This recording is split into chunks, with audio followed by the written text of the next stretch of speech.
sobre la mesa y hablo en general, no estoy hablando de todos, Cada uno sabrá cuál es el edil o cuál es la edil que se prepara más o la que no se prepara o el que no se prepara.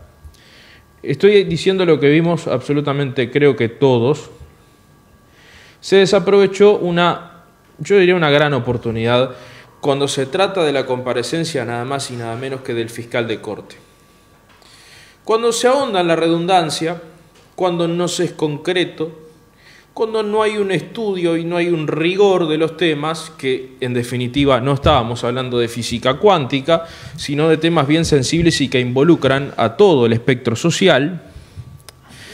Bueno, si vos te vas por las ramas, lo que va a contestar la persona que expone y que responde a las inquietudes, y bueno, va a responder generalidades, va a caer en lugares comunes. Por ejemplo, lo que yo no quería escuchar anoche: Durazno no es el único problema. Y vaya novedad, ¿lo hicimos hacer 180 kilómetros al fiscal de corte para que diga lo que ya sabemos? ¿A nadie se le prendió la lámpara de preguntarle al fiscal Gómez, por ejemplo, por qué el doctor Luis González, que está haciendo una noble tarea profesional sobre el homicidio de Danilo Mas, como siempre digo, sin tomar partido, sin romantizar los casos, hablemos de hechos objetivos? Danilo Mas fue ejecutado a sangre fría en la vía pública y está juzgado de una forma de homicidio simple, la cual se puede ir de 2 a 12 años, ¿sí? Bueno, entonces, una de las preguntas que surge es: ¿qué pasa con nuestro código de que el abogado, el doctor Luis González, se tenga que hablar, por ejemplo, de un elemento como la presencia de un menor para que la pena sea más acorde a la situación? Que una vida no tenga que valer 5 años. Reitero, en un homicidio. Porque en este caso no hablamos de de una actuación incorrecta o fuera de la normativa por parte de la Fiscalía, más allá de la frialdad del caso, sino de cómo se falla en el proceso. ¿Y a dónde voy con toda esta raíz? A los que levantan las manitos y legislan, que son los que sancionan y crean leyes en nuestro país. Por lo tanto, estoy hablando de los políticos, que también son una gran parte de todo esto. Los políticos hablan mucho de esto, lo otro. Bueno, los jueces, los fiscales, llevan adelante leyes que los políticos crean y votan, que ponen sus manitos para impulsar, para ejecutar, para llevar adelante. Es toda una cadena que a veces cuesta comprenderlo, cuesta llevarlo al plano tangible. A nadie se le prendió la lámpara de preguntarle eso al fiscal, y no estoy haciendo ningún descubrimiento muy grande en todo esto, no estoy haciendo un análisis sesudo, no estoy poniendo un elemento demasiado novedoso. Era algo que se le podía haber preguntado al fiscal.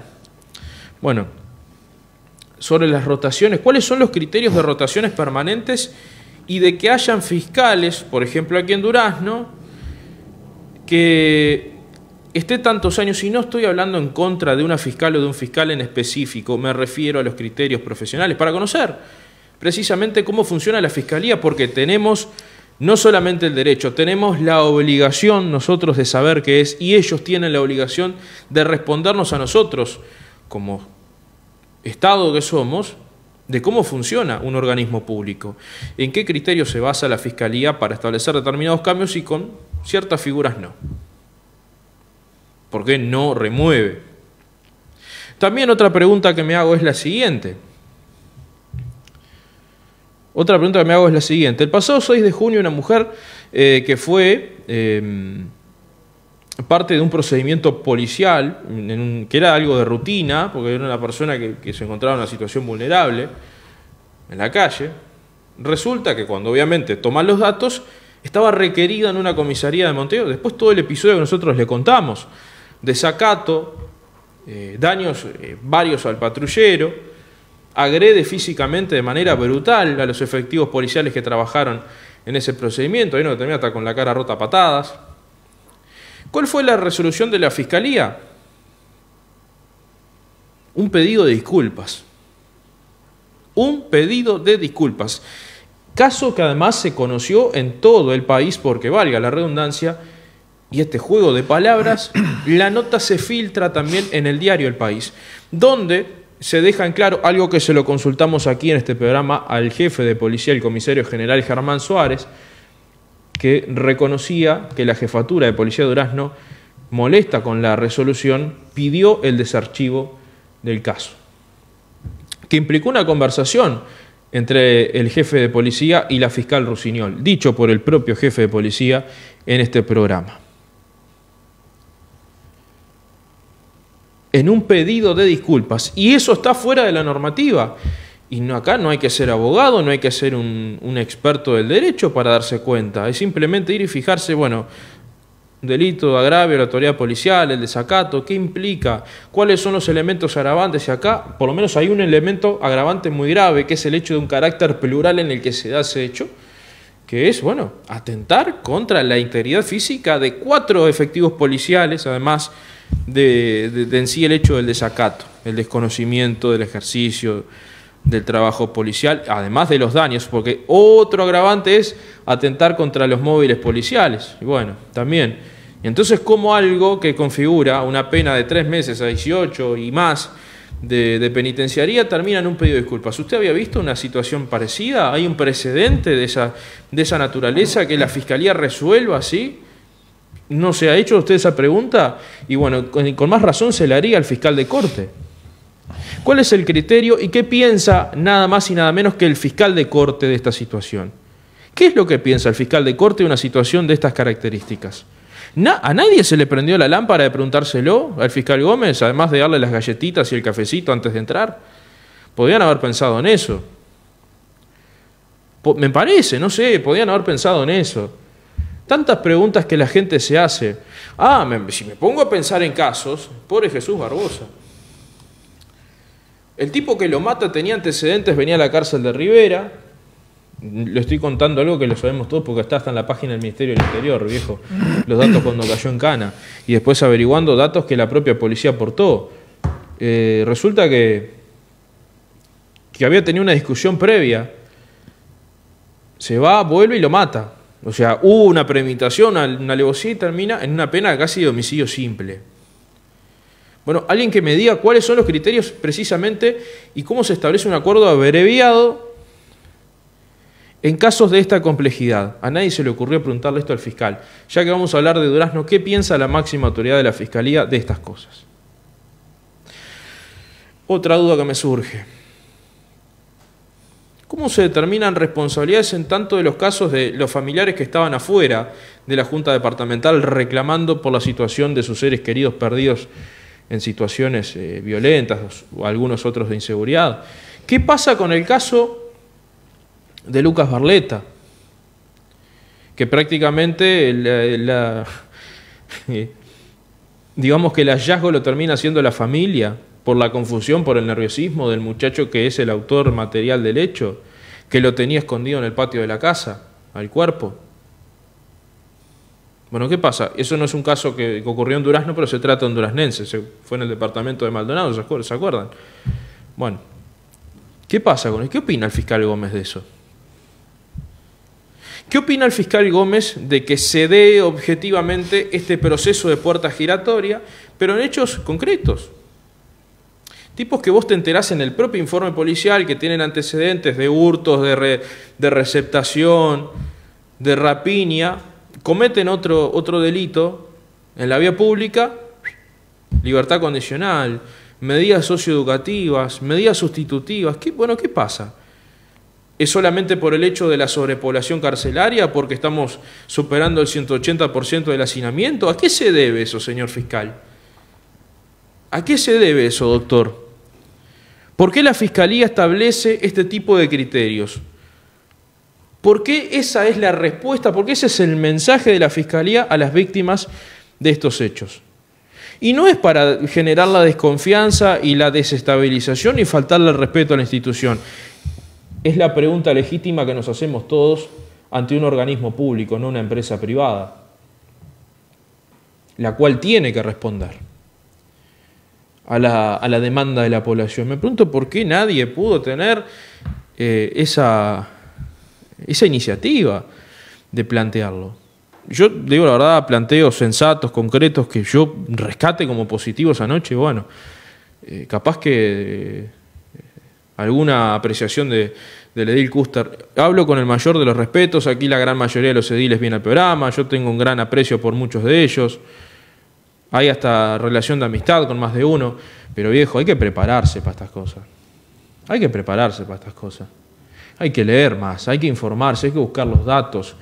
Cualquier zapallo consigue los datos, los conseguimos nosotros. Nosotros conseguimos los datos, no lo van a conseguir ustedes, que el pueblo los pone ahí para que hagan algo por la gente.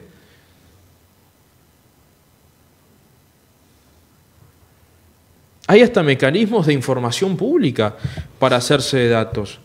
Y qué importante es tener esos elementos sobre la mesa. No se enojen, piensen lo que les estamos diciendo. Porque aparte les tenemos que exigir, porque ustedes, los que bancamos todo eso somos nosotros.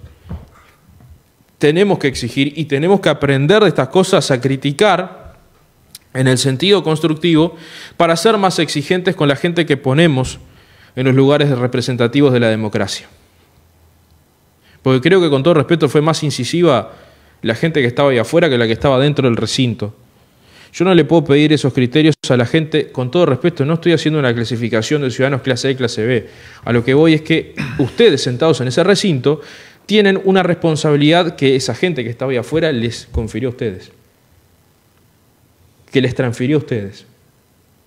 Los políticos que sancionan, que crean leyes, no los ediles, sí los diputados, los senadores, el Poder Ejecutivo cuando envía un proyecto al Parlamento, pero también de estas iniciativas de los políticos que son los más cercanos a esos canales como los ediles, muchas veces nacen las leyes a través de las inquietudes y el famoso quiero que mis palabras pasen. Así nace también. Y eso es un lindo ejercicio de la democracia. Pero no se queden más en quiero que mis palabras pasen. Las palabras en este caso pasaron y tiene el mérito Gabriel Díaz de que estas palabras pasaron y llegaron. Pero ahora que llegaron las palabras, bueno, hay que hacer que las palabras que llegaron sean concreciones en las preguntas concisas y bien claras. Y eso no pasó. El fiscal Gómez se fue después de comerse un rato de una masa para que no le preguntaran prácticamente nada concreto. O sea, lo hicimos hacer 180 kilómetros al hombre para que respondiera expresiones de deseo. Todos tenemos expresiones de deseo. Todos queremos vivir más tranquilos, todos queremos que la señora no tenga miedo para salir al súper, todos queremos que la gente se baje tranquila en la terminal, no queremos que ningún estúpido que anda infringiendo las normas de tránsito nos pase por arriba en moto y todavía nos quede mirando como riéndose, como provocando. Todos tenemos esas expresiones de deseo. Todos queremos que la Fiscalía no demore tanto en resolver algunos temas. Ahora, vamos a hablar de datos y vamos a hablar en serio de por qué pasan las cosas. Alguna, por ejemplo, los elementos que les ponía sobre la mesa. Los ediles no están para hablar de las expresiones de deseo, están para que legislen las expresiones de deseos de la población. De eso se trata. Si no juntamos a María, a Pepe, a José, a Juan, a Pedro, y los juntamos ahí en el recinto y que digan lo que sienten de las cosas, ¿para qué? ¿Cuál es la gracia sino de todo esto? ¿En qué se va todo ese dineral que se va la democracia representativa? ¿Para qué? Porque que yo sepa, los gastos de secretaría no los garpa Herrera y Artigas. Lo garpa el Gil que trabaja acá a la vuelta, lo garpo yo, lo garpa el vecino que todavía le pasa la vía por arriba, que tiene el agua podrida ahí en la puerta de la casa y que todavía se le cagan a tiro en el barrio y no sabe si puede salir a colgar la ropa y no se come una bala perdida. Bueno, eso está pasando. Pero no es una expresión de deseo esto. Vamos a hablar de los hechos concretos. Bueno, si eso empieza a mejorar, si eso empieza a tener otra vigencia, bueno, ahí va a cambiar. Pero la verdad, si se van a sentar en ese recinto tan importante a expresar deseos, y bueno, la próxima lleven unas velas y hacemos un par de oraciones, a ver si nuestras plegarias llegan. Y lo tenemos ahí al fiscal para que las plegarias se cumplan, qué sé yo. Pero ayer se perdió una oportunidad preciosa. Sí. Se perdió una oportunidad, yo diría que casi hasta inédita, porque no es común que el fiscal de corte tenga toda esa voluntad. Primero, Porque además el fiscal estuvo escuchando más de 2 horas, todo un paneo de la realidad de Durazno, de todos los partidos políticos, de familiares víctimas de la situación, de la prensa, o sea, no sé qué faltó. Faltó que Gabriel llevara algún caballo y el perro, estaba todo el mundo en esa reunión. Bueno, no se aprovechó la oportunidad, el quiero que mis palabras pasen, que a veces a mí me genera una pesadumbrez. Bueno, las palabras llegaron y vino el fiscal. Terminaron expresando deseos con el hombre ahí. Yo la verdad miraba y ¿qué es esto? A mí no me sorprende nada de los 31 ediles que hay pocos que le conocemos. Mire que mi amigo Edgardo Lerena, que en paz descanse, tenía millones de defectos. Sí, señor. Millones de defectos y acá se los decíamos en vivo y afuera del aire. Che, loco, hay cosas que no estamos de acuerdo. Y ayer qué falta que hizo, ¿no? Pero Hoy venía pensando cuando iba por acá, qué falta que hizo de que estuviera presente, obviamente. Pero sí. Digo, volviendo al tema que yo planteaba, de los 31 ediles, son pocos los que levantan la voz, o les que levantan la voz. Ayer hablaron más o menos los que hablan siempre. Pero el fiscal Gómez hacía como 15 o 20 días que sabía que venía. Hubieran preparado algo, muchachos, estudiado, anotado. ¿Qué hicieron? Y todavía algunos postulantes de ediles, o los que son ediles y que toda la vida lo han sido, esperan ser edil. ¿Para qué? La gente los va a votar para que hablen, para que analicen, para que estudien. Y bueno, y ayer no se vio nada. Ayer el fiscal simplemente escuchó y la verdad que no, gusto a poco y nada. Y para nosotros que estamos en el tema de saber lo que se maneja en la Junta, no nos sorprende para nada que los ediles no llevaron nada preparado. Que todos preguntaban casi lo mismo con diferentes palabras y eran diferentes partidos, diferentes apellidos. Y después el fiscal contestó simplemente de cómo está situado el sistema y cuáles son las leyes. Y menos mal que estaban los 2 diputados, que por casualidad se acordaron de ir. Y algún político más que tiene peso acá en Durazno tiene que haber ido. Y no fue. No sé, yo no estuve en la barra. Lo miré por YouTube, me comí las 3 horas. Pensé que iba a ser diferente. Estaba más entretenido afuera que adentro. Sí, me imagino. Estaba más entretenido. Pero la verdad que no sé, yo soy re pesimista. Yo creo que no va a cambiar nada, va a seguir esto.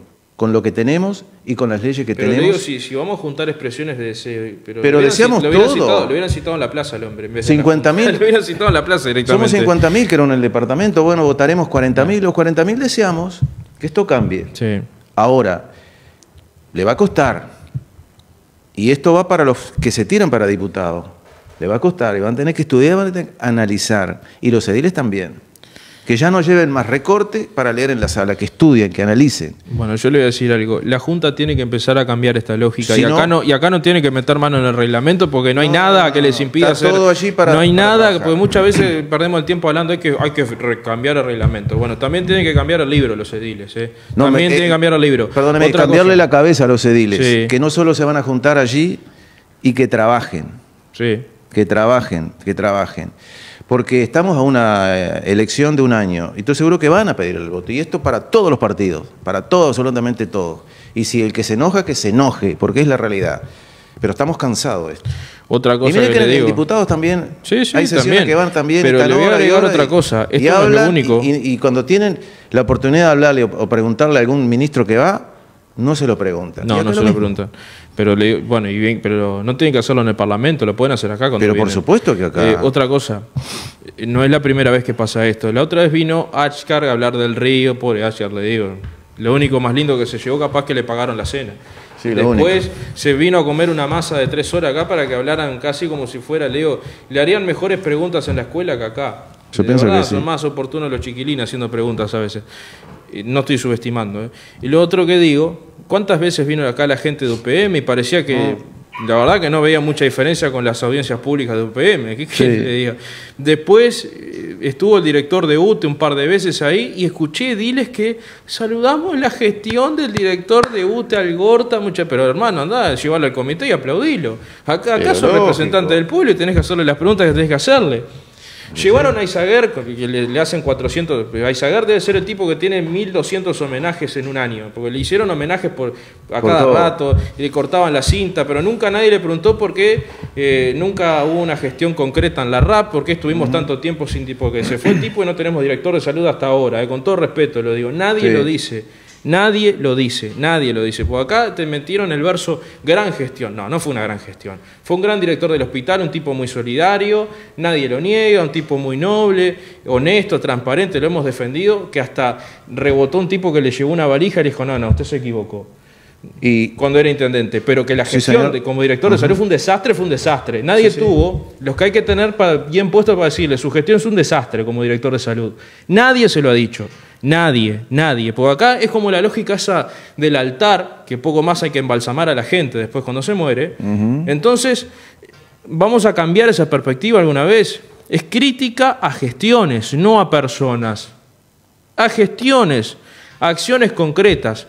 Y esa felpudeada en la que vivimos es la que después nos impide hacerle una pregunta, por ejemplo, al fiscal de corte. Nada concreto, ayer nada concreto. Nada. Yo no sé si, yo alguna de él vi que miraba y leía, pero yo no sé qué anotó. Yo la verdad que no sé qué anotó. No sé qué anotó. E incluso si no tenía tema, hubiera conversado con la gente que estaba en la barra o conversado afuera donde había gente. Es decir, bueno, a ver, ¿ustedes qué le puede preguntar? Por lo menos, sí, preguntarle esto, aquello y lo otro. Y así lo hicieron. Sí. De los 31 hablaron 11, creo. Bueno, pero aparte de todo, terminó en expresiones de deseo y más nada. Y remarcar, gracias, qué buen tipo el fiscal. Bueno, pero díganselo cuando termina la sesión, qué sé yo, sáquense una foto, si era para eso, la verdad. Yo en un momento dudaba si era un homenaje al fiscal Gómez o vino a responder las preguntas. Si hubiera un homenaje, nos hubieran avisado, no me comía esa masa, ¿qué quiere que le diga? Sí, yo me comí las 3 horas mirando en casa, a ver qué expectativa había. Y después que terminó, bueno, me acosté y hoy me levanté y dije, esto, la verdad que más pesimista de lo que estaba. No van a resolver nada. Y no van a resolver con cambiar los fiscales que están ahora, y quizás no se resuelve tampoco con la posibilidad de que se instale una nueva fiscalía, o un tercer o cuarto fiscal para trabajar. Es decir, hay muchas cosas que el Estado debe a la sociedad por faltar recursos, por un montón de cosas, pero en definitiva yo creo que no soluciones, nada. Bueno, lo otro que le digo es que alguien le pregunte también sobre la reincidencia. Nadie le preguntó al fiscal tampoco. No. Porque siempre le cargamos el fardo a la policía, pero ¿y? Cuando le vamos a hablar a la fiscalía y al Poder Judicial, cuando lo tenemos ahí. La reincidencia es un caso, lo otro, si me pongo a anotar cosas, mire que hay, ¿eh? Usted tiró un par. Sí, ahí le tiró como 3, 4 casos de Durazno específicos. Y yo iba anotando, creo que 10 preguntas que si los ediles lo hubieran consultado a usted. O nos hubieran consultado a nosotros, a los medios de prensa. Por lo menos, che, ustedes que están en el tema siempre, no tiran una línea. Nosotros no somos ediles, no nos votan para que... Pero los ediles tienen que averiguar, tienen todas las herramientas para hacerlo. Eso es lo que yo la verdad comprendo. Creo que le digo una cosa, esto calienta. Pero claro, pero aparte... disculpen la expresión, pero... La pasividad que había ayer, la verdad digo, pobre Gómez, hizo 180 kilómetros. Menos mal que el tipo es más manso. Es más bueno que el pan y más manso que agua de pozo, pero en realidad es así. Qué lástima, qué lástima. Más divertido lo de afuera. Qué lástima. La gente afuera era más incisiva. Qué lástima. Entre la rabia, entre la impotencia, que lo hizo con mucho respeto la gente, con muchísimo respeto. Sí. Y bueno, fue más ahí, más a fondo. Habían casos para hablar. Ni hablar si le tengo que contar de casos del interior, Sarandí, allí, Ciudad del Carmen. Sí. De cómo ha resuelto la Fiscalía muchas veces el pedido de disculpas. Yo pensé, alguien se lo irá a contar. Gabriel, lo llamamos a Gabriel por este tema. Voy a buscar después el archivo. Gabriel dijo, yo se lo voy a plantear, ¿por qué no? Bueno, yo hasta ahora sigo esperando, o sea, salvo que haya un segundo round y Gabriel se lo plantee, yo sigo esperando que Gabriel Selvalle se lo diga. No sé. Y vivió la cifra que tiró, ¿no? 15.000 presos, personas. Sí. Y hay 19.000 más esperando a ver qué le va a pasar. 34.000 personas que están involucradas. El Uruguay no está preparado para tener 15.000 presos más 19.000 que quizás, póngale 10.000, los procesen. Bueno. El Uruguay no está preparado para eso. Después le vamos a compartir algo de la gente de afuera hablando con el fiscal. Pausa, muy pequeña y ya venimos con la primera entrevista. Venimos al agua,